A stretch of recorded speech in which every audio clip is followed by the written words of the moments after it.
H.E.B. Are had you some ready? it was that thick. Oh, really? Yeah, I had thick. 3 brothers. Edward, John, and Jimmy. Elinor, she buys all.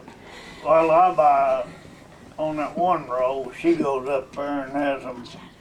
No, you're doing good. That's all right. And then, Keep talking, Roy. Let Roy finish your story. go ahead, finish your story. I was just telling Melissa where you buy your meat up there. That's She H-E-B. buys the fresh stuff. Yeah, H-E-B I has the best meat. I go to the H-E-B is meat the best. market for the H.E.B. is the best meat market. They have an open meat market, nothing packaged. They cut it that day, and there's 5 butchers back there that look like they could kill you. They are tough looking. The one in Houston has fresh seafood Okay, too. go ahead with your story. Well, I I'll want to shut finish up. my story now. And I buy my steaks. I know, right? We're gonna have And a my steak pork over chops about that thick.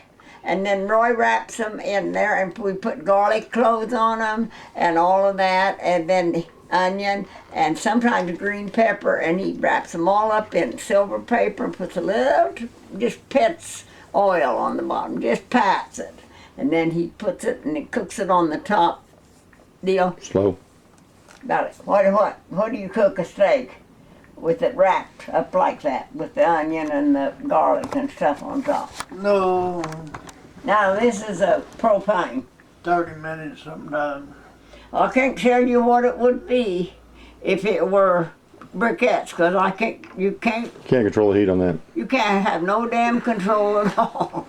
That's it. Did I get the word damn in there? You did twice. If you did, we got her twice, but that's okay. You ain't supposed to. I won't cuss no more. You cuss. No more. Well, people's gonna see this as family, so it's okay.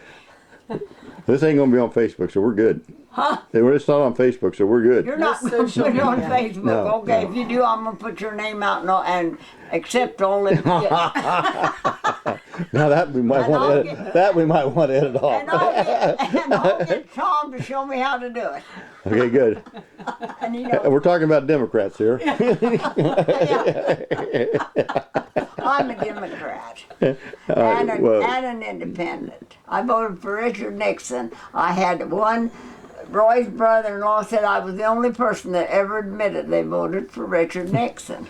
But he wasn't all bad. He just had poor choice of the people he picked to represent him, like Cheney or whatever. Yeah. I don't say Cheney. I call him Cheney. Got that, John? Got it. Okay. and this is John over here. John, wave. There you go. John's you're on right. camera. You're on candid camera. There you go. And Melissa, and Roy, and Nona. Here we My go. Roy can do anything. It's also known, AKA Big Bird. Okay. Edward was a pragmatic. He did things like that when he farmed and when he worked DeKalb. He was always on time. He always went to church. Always did the things. Belonged to the. He got married in the Lutheran church with all of Trim. They had a regular wedding. And then he went off to war, and she was pregnant when he left. She left her pregnant, but she had shoes. She wasn't barefooted. Well, that was good. That's a good thing. That's a good thing. Because there was a lot of ladies who got pregnant with their husbands at war. But at least you choose. And that's another story. And then there's John. John he was a good musician, but I'll tell you, he wasn't as good as Jimmy, but he was good. Anyway, John was a dreamer. He dreamed of bigger things all the time. Some of them materialized, some of them didn't. But he was the dreamer. And Jim was a musician. He would play 24 hours and never stop if he had somebody playing and singing with him. And he was talented. He could play the violin, the mandolin, the banjo, and the guitar. And anything had a string on it. Self-trained. Yeah, string machine.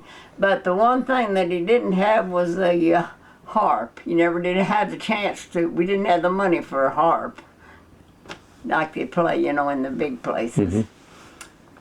And they pretty well worked out all right, except poor little Jimmy had a problem with his when he got back from the service, he was never the same. I don't know why, but he was never the same person that went in. But he still played the guitar, still sang, and then he realized that he wasn't going to make it as a playing in bars or something like that. About all he did, or played around the house, and everybody liked, the neighbors and all that liked the music. And then he never did do that, but he put all of the time and money he had on his daughter, Karen Jean. And both of them had perfect pitch, could play and sing. Both of them could sing real well. And John, he could meld in. Me, not so much. But I could play on the piano. You used to and sing. I play a guitar, but not like they did. You used to sing. I played the piano some, and the guitar, mostly just chord. It was in my, I did it by ear. I didn't, but I could read music. But anyway, I wasn't. And my mother was really a good pianist, and my granddad taught piano and music, and he farmed too. But in those days in Corning, Missouri, there were people that wanted their daughters and their sons to play a piano. He had a piano in the house because my mother played, and my dad taught her to play, but Aunt Nasty never learned a note. Difference in people. So that's enough of that story. See, I never got that music genes. Did you get that, John? I can play the radio. Let's rest now a while. Can I rest a while? Shut it off a while. Sure.